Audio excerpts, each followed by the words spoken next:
Hello, and how are we all doing this week? Hi guys, welcome back again to yet another video with me, Heather, and welcome back again to Creepy Cutie Crafty. And I'm still thinking about renaming it. I'm still trying to consider what names I should go with. I'll probably post a poll tomorrow at some point, so keep your eye out for that one and let me know what you think. Anyway, hi, how are we doing this week, guys? I'm doing okay. I've just come from the gym, so I'm a bit achy, but I'm back to do some more stitching. So yeah, welcome back to another Friday Fabric Fumble. I'm very sorry about the chaotic start, but you wouldn't have it any other way, would you? I like to embrace the chaos, as we all know. Anyway, so today I am continuing with this. This is the woven textile piece, and I'll be coming back to my little bit of embroidery there in a minute. That was a sneak peek just then. Yes, I'll come back to doing this. I have quite a few pieces of these lengths of fabric left over, and what I'm thinking of doing is using these to have a go at doing some bias binding. I've never done that before, but I think it could be quite fun because I have an idea of what I want to turn this into.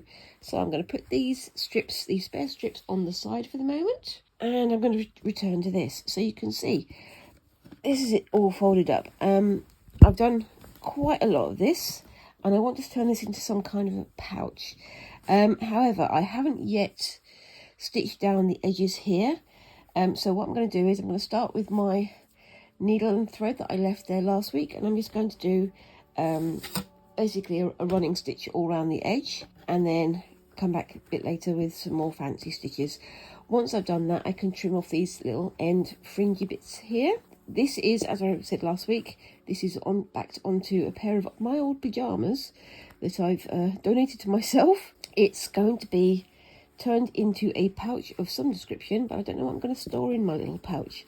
It's probably going to be something fabricy though, let's face it. So I'm just going in with my my needle and thread. This is the quilting thread that I was using last week. So it's this stuff right here from Gutermann. It's nice and strong, and it's really relatively easy to work with. But yeah, I'm just going through, just doing simple running stitch all the way around. Hopefully this bit won't take too long to do, because then I can get onto the more decorative fun parts. Like I say, this is just to hold it in place, and if I'm going to be using bias binding later, that's going to cover this anyway. I'm going to trim these edges down, as I say, but I'm not going to fully cut it down to the shape that I want until I have time to sort of measure it out properly, because I have my quilter's ruler over there, and I have a fabric cutting mat that I will use, but I'm going to try and get it nice and straight edge rather than all winky wonky, as they say, or at least that's how I say. It's a very weird thing to say, but I do say it. Anyway, I'm talking nonsense again, can you tell? So yeah, this morning I've been to the gym. I'm not a regular gym goer, as you can probably tell, but I've recently had some health issues, and one of the ways in which possibly I could help those health issues is to try and get a bit more exercise. So that's what I've been doing. So I am aching everywhere, but hopefully it'll start showing some dividends. That would be nice, wouldn't it? To try and be a bit more healthy, a bit more active. I do like going out for walks and things, but having that sort of set time at the gym, especially if you're, paying for a subscription, helps me to sort of keep more regular with it, which is exactly what I need to be doing. I'm also going to be starting to look at other things I can do at home. Like, I've been doing the spinning and so on, which is a lot more active than a lot of these crafts. So I'm thinking of doing a lot more of that, and I will be returning to my spinning efforts in the next week or two for one of the other non-Friday Fabric Fumble videos. So yeah, keep an eye out for that. But yeah, most of this weekend is a lovely, horrible grey weekend. It was a lovely, horrible grey day here in jolly old Blighty. It's lovely weather for ducks, as they say. because it is very, very grey out. It's very, very damp. You can sort of smell that spring is trying to spring, but it's got quite a lot of winter to get out of the way first. But yeah, so most of the weekend I'm going to be spending with Squinks, trying to get their suitcase all packed and ready for their grand trip over to America. Of course, I'm looking at the news about the air crash disasters and things, and I'm thinking, do I really want to let them go if there's a risk of that happening? But, you know, there are thousands and thousands and thousands of airplanes that take off and land in America, and everything's good, so, you know, should be okay. Take it, you know, you can trust me to look at the scarier parts of these things, can't you? That's just me though, isn't it? Anyway, so yeah, I'm going to be helping them to pack. They've got a suitcase and a carry-on bag ready, but I know it's going to be like it's they'd like to take all of their sort of fancy, like, costumey type clothes, and I'm there going, but you need to take some pants. You need to take some socks. You need to take some things that you actually need on a daily basis. So it's always fun to try and work around that. Anybody out there who's got 14 or 15-year-old kids will know exactly what I'm talking about. They're very much into their sort of anime, kawaii sort of styles, and it's a fun thing to sort of try and negotiate when you're not going to be the one washing them. And it's kind of telling that they're going to New York and they're going to be having a look in some of the theatres with their drama teacher and all that sort of stuff. And the one thing that they're most excited is to try and find the store called Hot Topic, which I don't know if you guys know what that is. We've got an equivalent here. It's called Blue Banana, where you can go in and buy sort of goth style or goth themed clothing and things like, you know, studded necklaces and things like that. But, you know, that's just how it is. The good thing about the quilting thread is it's nice and springy, so it's much easier to get into the needle than the embroidery thread. It doesn't fray on the ends. It's much, much easier to work with, I find, as I'm struggling to do a knot on it. There we go. Nope. I'm all fingers and thumbs today. There we go. Right, so I'm going to poke that through in there.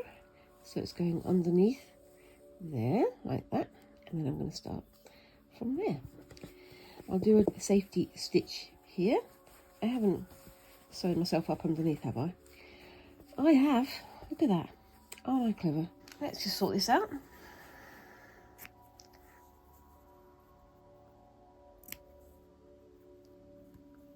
This is the thing with working on my lap rather than at the table, is that I can't spread it all out flat, which is the better way of doing it. But doing it on my knee like this also helps my back. So when I'm listening to the radio or watching TV or talking to the family, I have this on my knee, and, you know, all my other fabricy type projects on my knee, and just working away as I go. So yeah, do a couple of quick safety stitches there.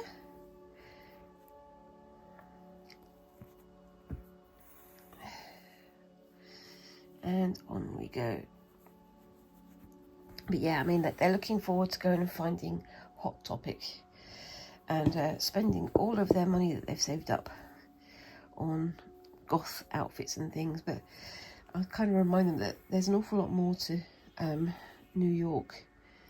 And as it is with most cities, there's an awful lot more than just the shopping that you can do. And one of the funniest things is that we were talking to some of their friends, and the friends that are going on the trip, a lot of them are going to look for McDonald's because they want to try McDonald's in America. They want to see how it's different. But from what I understand, and from what people have told me, the one thing you want to go and try out in New York is the pizza. Because the pizza crust there is made with New York water, which is apparently very, very bad, but very, very good for making pizza. So yeah, there's that. So yeah, it's going to be interesting to see how that plays out. And I'm expecting lots and lots and lots of pictures, so that will be fun. Planning on going to see the Statue of Liberty, and they're going to go and see the Empire State Building, and I believe they're going to the World Trade Center Memorial as well. So that will be interesting to see how they react to that. I would love to go to New York and myself and visit with them, but one day, maybe I'll win the lottery next year. How about that? And of course, if I do go to New York, I will be bringing my camera with me and filming everything as I do it. Talking of which, I do have my own little sort of trips and things coming up in about a month, well, a month and a half. I've got my next stint, my next visit to the Creative Craft Show at the NEC here in the UK. I'm looking forward to that. I'm seeing that there's some marbling workshops and things like that, so I'm looking forward to seeing if I can find those and get myself on one of the classes. But also, I've decided that at some point in the year, I would like to go for a couple of days to London for a couple of things that I would really, really like to go and visit. First of all, I have never been to Liberties in London, and I figure, why not? I'm not going to be going there to buy all the fabrics, but I'm going to be finding myself hard pressed not to make a few purchases whilst I'm there. But I'm definitely going there just to see what the atmosphere is like, see what the crack is, as they say, and see how I like it more than anything else. I'm definitely going to try and pick up some fabrics, but I don't yet know what. But also, I'm aiming to go and visit Walthamstow, which sounds a bit weird. It's an area in London, or at least associated with London, in the London catchment area. But it's where the Morris & Co. factories used to be, so where they used to make their wallpapers and their fabrics and things. So I'm thinking of going and visiting the museum that they've got there, so that would be nice as well. And as I say, I will be bringing you with me because that's what I want to do. It's nice to have a bit of exploration as well as just me sitting here making, because if you probably remember me mentioning in previous episodes, I like my research, I like my history as well as my creativity. So it would be nice to do a few more sort of museum visits or art gallery visits and just talk through my experiences there as well. You can let me know down in the comments if that's something that you would like to see, because I know it's something that I think I would like to do. But I think it's fascinating to see how things were made in the past, what kind of fashions and what kind of trends came and went. I've been exploring one of the fashions recently. I've been looking up chinoiserie. I don't know if I'm pronouncing that correctly. Again, feel free to tell me if I'm mispronouncing it. Chinoiserie, or the sort of European Chinese style decorations. So it's kind of borrowing a lot from imported Chinese porcelain and fabrics and home decor that was very popular in the sort of the 17th century, especially with George IV and his efforts. But I think it's a fascinating area to look at, and it is sort of problematic in some ways, because it's kind of, this is our version of what Chinese art is. However, some of the things that came from it, some of the borrowed styles and the motifs, the sort of the decorative elements of it, are fascinating. They are quite attractive, and one of the areas that I find most interesting is cloisonné. This is kind of a metalwork process where you get a piece of precious metal, so sort of either gold or silver, or you have something that's semi-precious like copper, and you put on the wire, very narrow wires in patterns on top of the metal, and then you make sort of like window frames and of patterns all over, and then fill the gaps between the wires with essentially like crushed glass, and then put it into a kiln and you melt it down. Now the thing about this is that the melting point of the enamel is only just below the melting point of gold, so getting it to look good, getting it to work is very difficult. I've done it as part of my jewellery training in the past, and I highly recommend looking it up because it is a fascinating process, but it is one of the ones that's much more risky than you'd think. But some of the Chinese enamelware, especially the cloisonné work, is absolutely gorgeous. It's so expertly done, and it's fascinating. But I've been on my shorts channel, I don't know if you've been looking at my shorts, I've been exploring the chinoiserie style, the cloisonné style especially, as a fabric print or a fabric and wallpaper print. And those prints are hopefully going to be up on my Spoonflower shop very, very soon, so feel free to have a look for those. Come and find me. My name on there is CCC Doodles, all one word. Come and find my designs and tell me what you think of them, because I'd love to know. Creators got to create, haven't we? That's how it always is, though. It'd be nice to develop even more in that style, I think. Anyway, so that's that all done. It looks nice and even. It's not the biggest piece, so it's going to be, yeah, it's, you can see it's about square, but I'm going to be turning it into a pouch of some description. I don't quite know yet, but I'll make it up as I go along, same as usual. So I'm going to put my needle in with my thread just so I can keep it together, so I can keep those together so I know where they are. And I'm going to, what am I going to do? I am going to, first of all, just trim these edges down. I'm not going to make it so totally square. Like I say, I'm going to do that off screen, so that I can make it nice and square. And I can go and do that on my other crafting area, which is my dining table. So there we go. Taking these ends off will make it a bit easier to handle as well, I think. I'm not going to, as I say, I'm not going to cut it all the way down. I'm just going to cut it back a little bit so that I can handle it more easily. And I can use these scraps for other projects, can't I?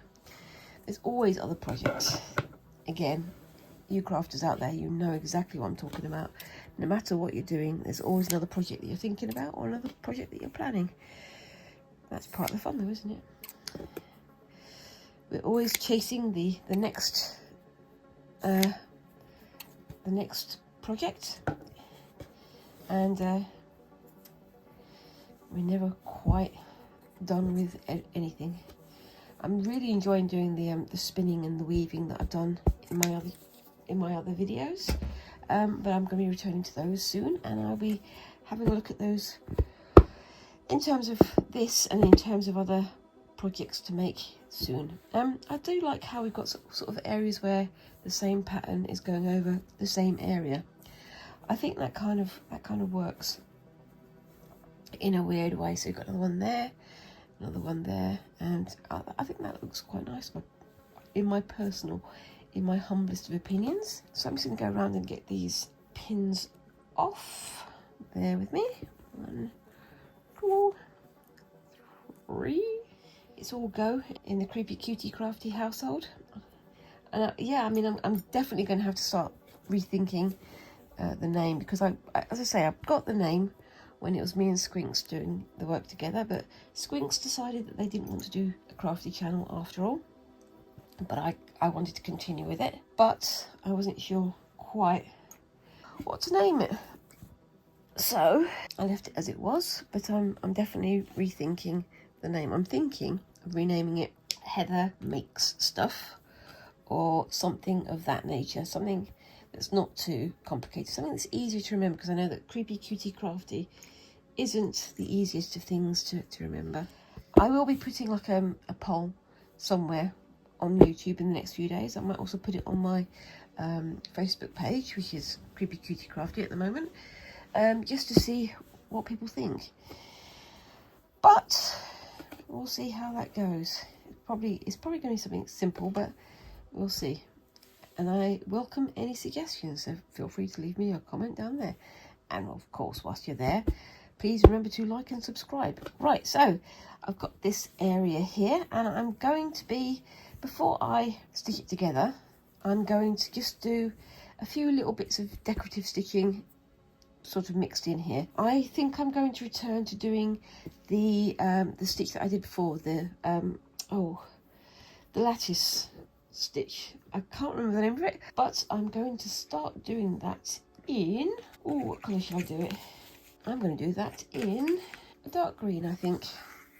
That looks good to me. Now, where did I put my needle? Put my needle in there. Is this needle going to be big enough for this thread? We'll find out in a second, won't we? Now then, where's my threader? Let's give this a go, see what happens. There we go. It shouldn't be too hard to get that through. Yep, that's fairly easy actually. So that was easier than I thought it was going to be. And I'm going to do my usual thing of doing an unplanned mishmash, because that's how I like it. You wouldn't have me any other way, would you? Anyway, let's get this going. So let's double that on the length. And yeah, this isn't going to be the lining for the pouch. I've got another fabric that I'm going to use once I've got the surface done. But that'll be in next week's video, I think. So we'll see how that goes. Anyway, so I'm going to start. Where should I start? What I'm going to do is I will start here, but in an effort to keep it all nicely in line, I will do a pin through there and a pin through here, because I don't want it sort of bunching up or getting out of alignment, as it were. It's not too much of a bother if it does, because as we know, I'll just incorporate that into the design anyway, but just trying to minimize it as much as possible. And down here as well.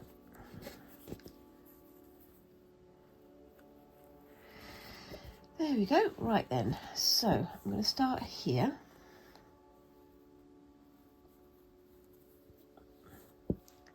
If I can get my needle to go through. There we go. And I'm going to do the same lattice that I did on this pattern here. You can see that. I think that'll look quite nice, but we'll see.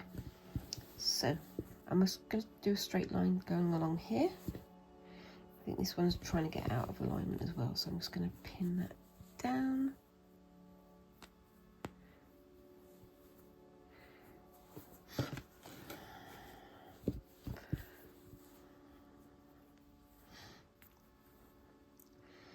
I could draw this as a line to start with, so I've got a guideline, but I'm just going to wing it because I want to.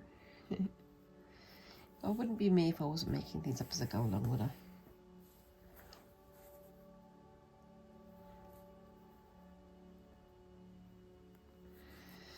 There we go. So just a row of upright stitches.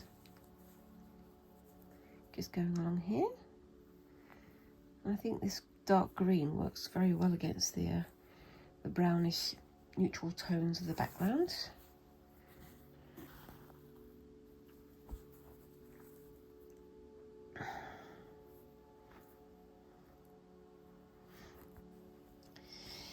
And on we go.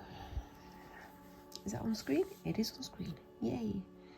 So I'm not going to be able to get this done today, but I'll be doing some more of it off screen anyway.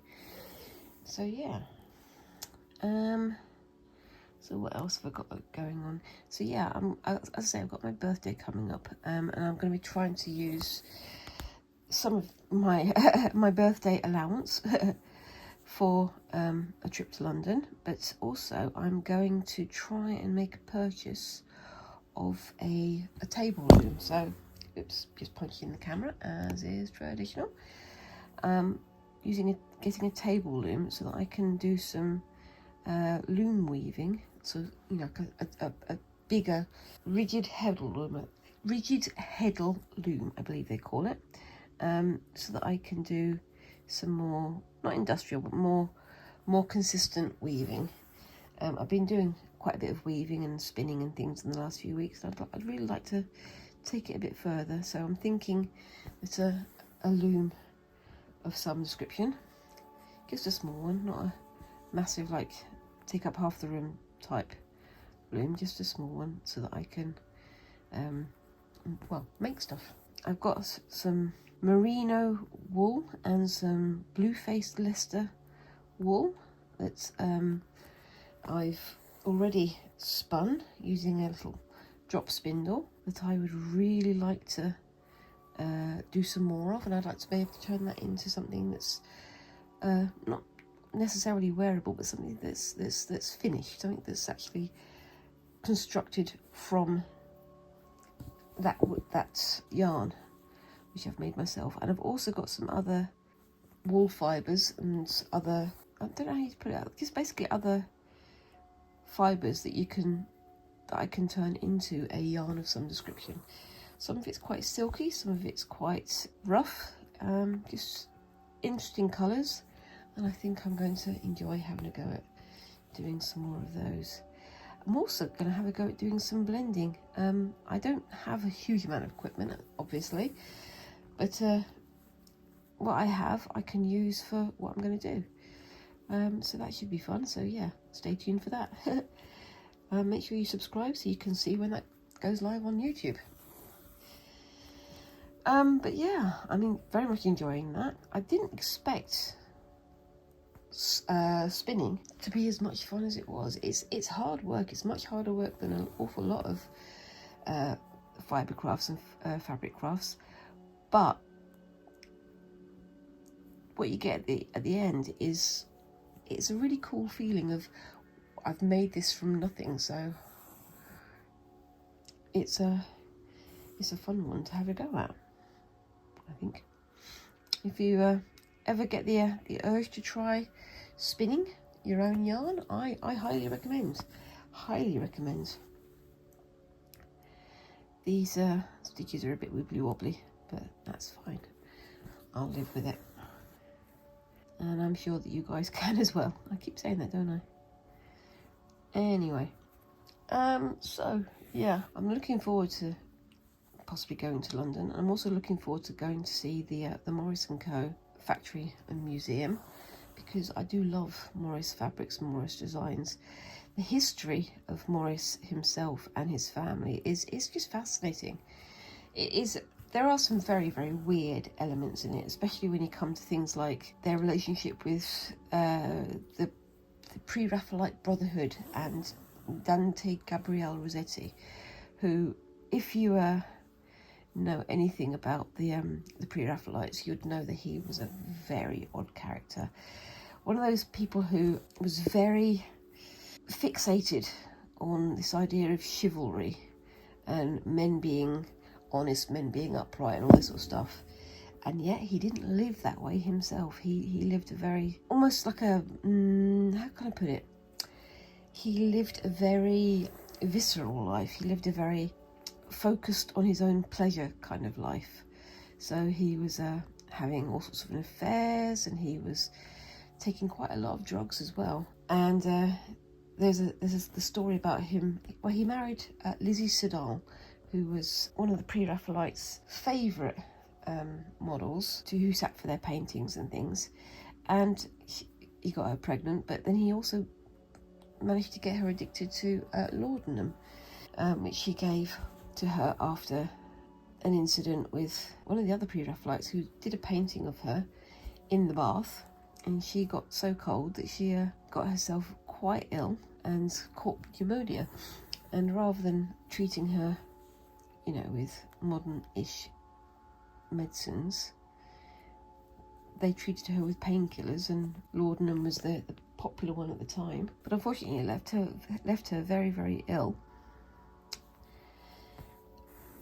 and did contribute to her early death. But then Rossetti himself started to make her death all about him, in spite of the fact that on the night that she died, he was off gallivanting and partying with persons unknown. And he buried her with a book of poetry that he then later got her body exhumed so he could get his book of poetry back, because he suddenly realised that actually the poetry was quite good and he wanted everybody to know about it. So yeah, not necessarily a very worthy man, but a very, very good painter. Sounds like somebody who's, you know, got the charm, but doesn't really have much substance behind it. Anyway, so yeah, he had a relationship with William Morris's wife, which caused quite a bit of scandal, but Morris himself was absolutely fine with it to a degree, because although he married Jane after he'd elevated her in society. True, it's absolutely true. In fact, Jane is the person who Eliza Doolittle is modelled after from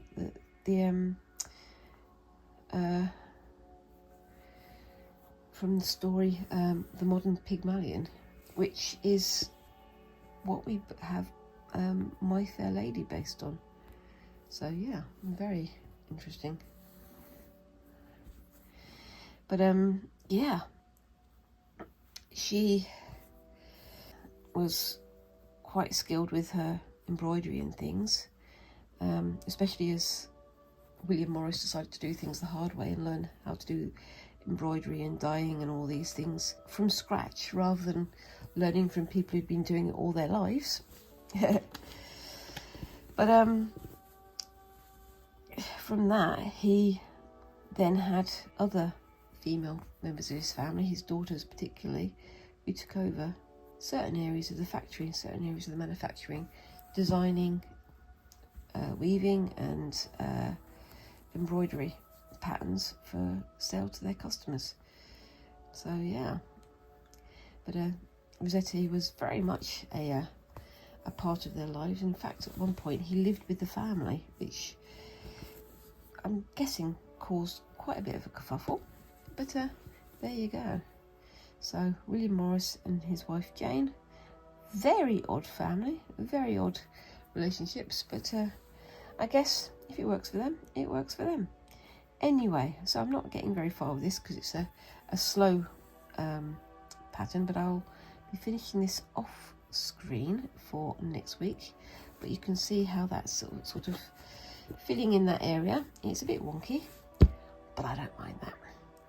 Anyway, so I'm just going to do this last couple of stitches, and then I'm going to tie that off there, or I'm going to just poke it through actually, and I'll finish that off screen, and I'll add some more embroidery to it off screen as well. So add some more patterns and things, and as I say, off screen I'm going to square up the edges and turn it into something that I can turn into a pouch. Okay, so I'm back again. So I started this one last week with just these green areas here, and as you can see, I've kind of just run with it and filled the entire thing. I tried to keep this one mostly green, but I added some black and yellow in there for some lighter and darker tones, but I like how this one turned out. This was the Bokhara couching. I'm not entirely sure I did it right, I'm not entirely sure I did it well, but I think I like the result. It was this one here. So do a long line going across, and then you sort of weave over it, and it's supposed to look like that, which is sort of what I've got there.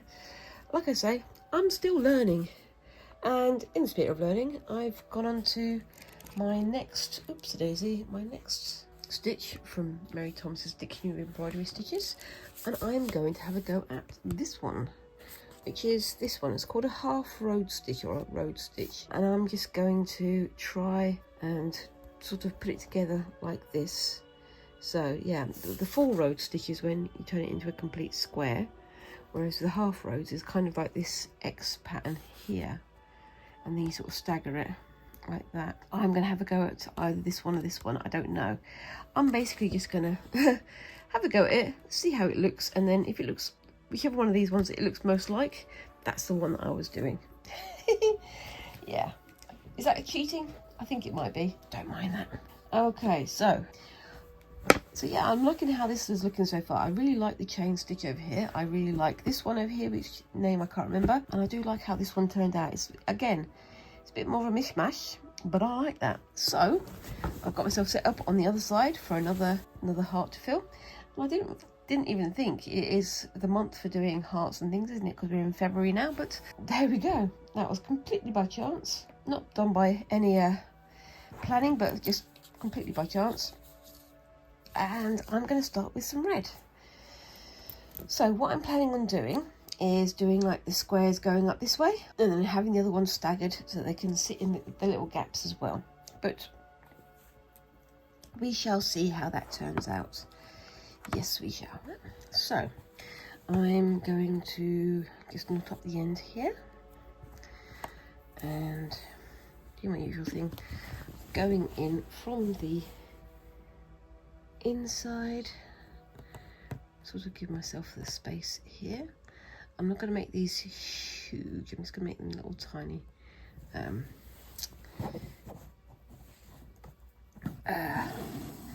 knots. Now how do I do that? Right, so yeah, you're basically doing the same thing on the inside as you're doing on the outside. So let's try and make that nice and square. So I'm going to go to there and then come out there. Get myself immediately into a knot. There we go. My tail's a bit long on that one, that's fine. Go into there, try and get them nicely in line. Come out, oops, a daisy, there.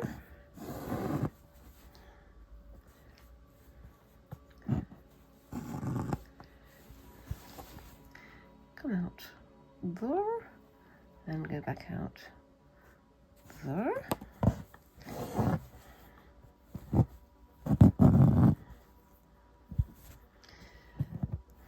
Like I said last week, I always make my tails too long, my threads too long, but I'll never learn, and I'll do exactly the same thing next week, because I always get myself into tangles, don't I?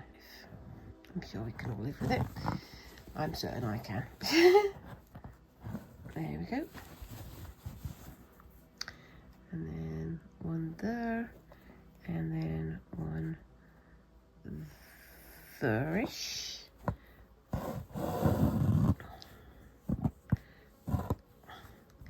One there, and I'll do this on the inside and coming out.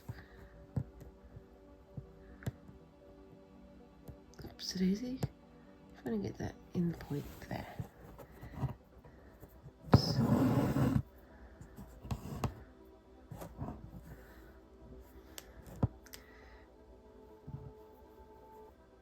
And then onto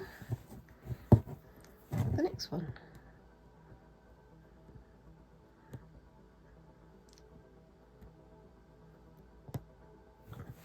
There we go. The next one is going to be the other way around. I don't think I mind that, but I'm sure the purists would say that's not quite right. But I'll do it my own way, I think.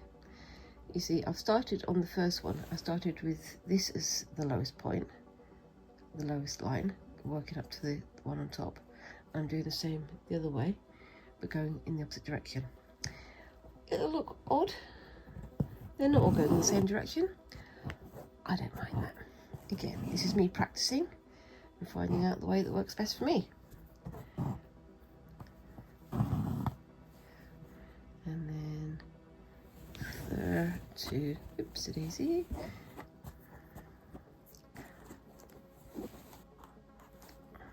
There.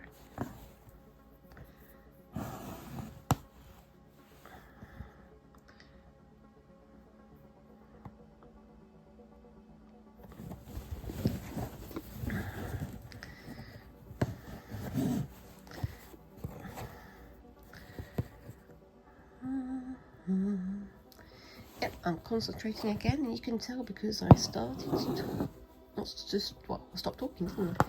And then started singing to myself, because that's a completely normal Heatherish thing to do. There we go. I think it's definitely easier going in the opposite direction. So I'm going to try and keep that to being how I'm doing it. If that makes sense. I'm sure it doesn't, but we'll go with it. There we go.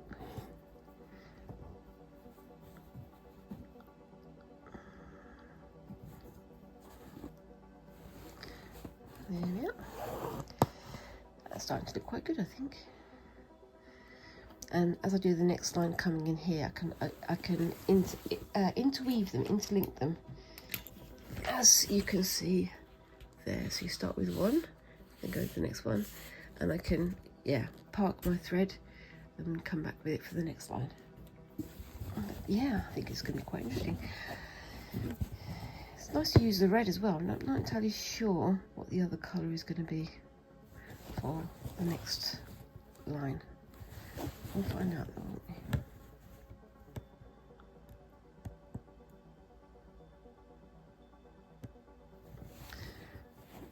There we go.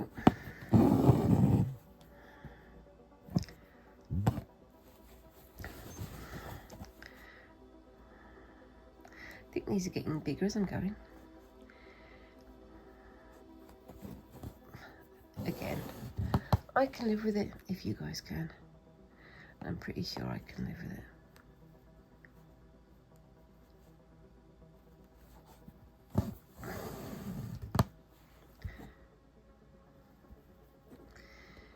Yep, there we go. Getting my head around it now. Yeah. I don't think I'd ever be at the stage of making yarn that I could stitch with, but that would be quite interesting, wouldn't it? Making some stitchable yarn as well as some weavable yarn. But one day maybe. But I've got an awful lot of other things I can do in the meantime. There's no rush.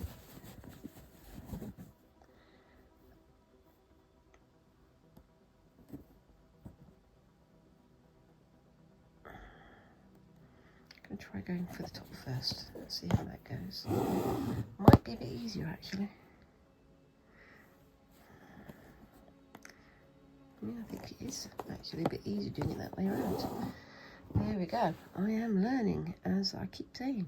But yeah, I mean, as well as doing the Creative Craft show and all the stuff I'm doing on here, I am looking for some other crafts classes.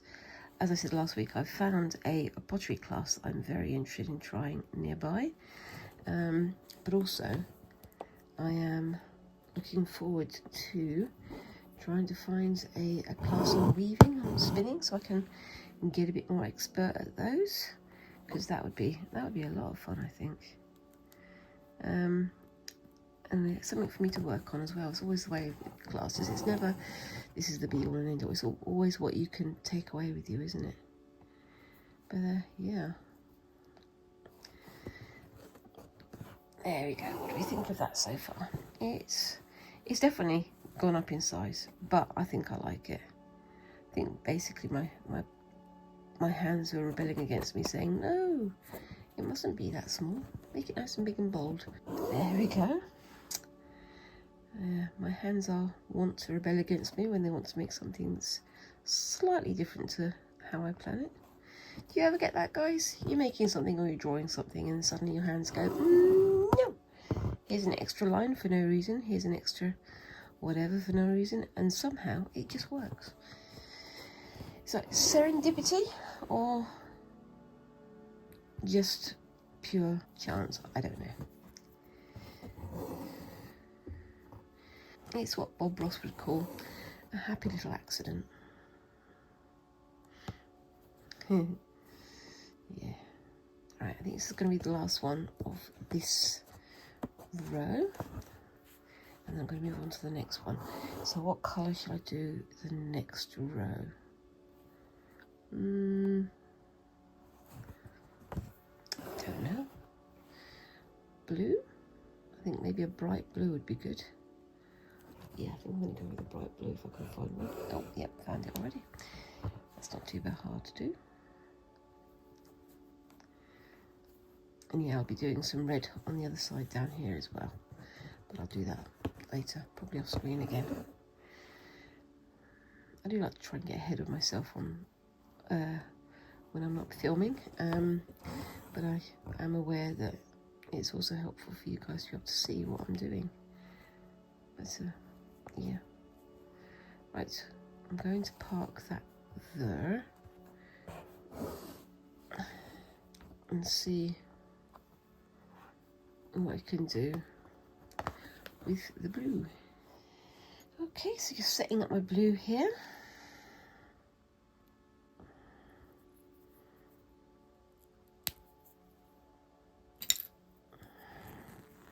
I tried to do a shorter thread this time, but again, my hands have rebelled.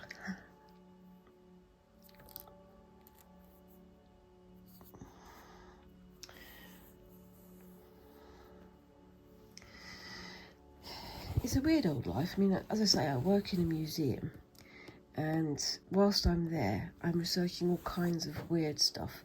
Like, for example, at the moment, I'm researching the history of whistles, because that's the kind of thing that I do. But it's fascinating to find out what, you know, why they were created and how much they cost and who created them, because there were whistles created in a factory called the Acme factory in Birmingham. And I thought Acme was just the name of a random brand that's used for gags and jokes on Warner Brothers cartoons, but no, there is actually an Acme factory, and it's in Birmingham, and they make whistles. It's set up by Joseph Hudson, who was a very clever man who designed a whistle that could be heard from quite a long way away. And it's called the Metropolitan whistle. It's used by policemen, the early policemen in London, rather than their they used to have like a football rattles, you know, those ones that you spin round and they go well, they don't go like that, they make a very loud noise. But yeah, so he created those, and then he also created something called the Acme Thunderer, which is a very loud whistle that is very popular with teachers. And I found out that they were used in the First World War as like a lucky charm. So they were used for signalling in the trenches. So very useful. But apparently in the First World War, pretty much all of the soldiers in the trenches were, well, the British soldiers in the trenches were issued with an Acme Thunderer, an Acme whistle, until, obviously because there was a war on, we started to run out of, you know, steel supplies. So the soldiers started sort of having an outcry, because this was their lucky charm. These are their lucky whistles. Why are they stopping producing these whistles? And so there was a morale crisis. And so the government said, okay, we need more whistles. And the Cadbury factory, we make Cadbury's chocolates, is also in Birmingham. And they had literally, just before the shortage, had taken delivery of several hundred sheets of sheet steel for use to make chocolate boxes. And the government deemed it so important that they had the whistles made that they requisitioned, where they commandeered this supply of this shipment of steel that was meant to make chocolate boxes, and redirected it to the Joseph Hudson factory. But the funny thing was that the chocolate company logos, the Cadbury's company logos, had already been printed on these sheets of steel that were going to be turned into whistles. So there's a whole slew of Acme Thunderer whistles that is printed with the Cadbury logo, and apparently they're worth an absolute fortune now. So if you've got one out there, good for you. It's apparently a very, very valuable piece of kit. It's also a very significant part of our history. But there's an awful lot more that's linked to the whistles and things. And I've been researching this because, as I say, I work in the museum. We've got a couple of those thunderers on display. We've got a Metropolitan whistle on display. But it's fascinating to see how imbued with the history of the First and Second World War these whistles are. In fact, there's several items that they produced that were quite key to the fighting that was going on at the time. But very, very interesting to see how it all keys into each other, really, isn't it? I always find it fascinating how these stories intertwine in ways that you really wouldn't expect. So you wouldn't expect Cadbury's to be involved in whistle manufacturing. You wouldn't probably expect so much either that a whistle would be seen as something so valuable, but it absolutely was, and made a very big difference to the morale of the men, which is kind of significant, really. Anyway, so I'm going to go back this way now. I like how that's looking. What do you think of that? I think it looks quite good. It's a bit, again, my favourite word, higgledy-piggledy, but it'll do. And as I say, I'm learning. It's got to be bad before I can turn it into something good. But there you go. There we are.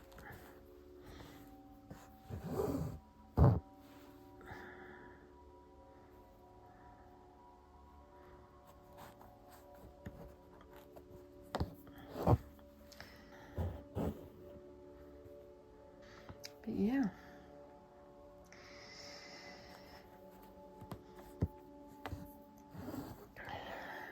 But yeah, I'll be returning back to my spinning in my next video, as I say. I'm very much looking forward to making some more yarn and things. I'm very much looking forward to doing some more weaving, more actual weaving. I've done a little bit of sort of hand loom weaving, which is all right, but it's not quite as useful as I would like it to be, because I want to try and create some of my own fabrics, or create some of my own, like, not products, but I would like to create a scarf that I can turn the wool that I've woven so far into. This this one's a little bit wibbly wobbly.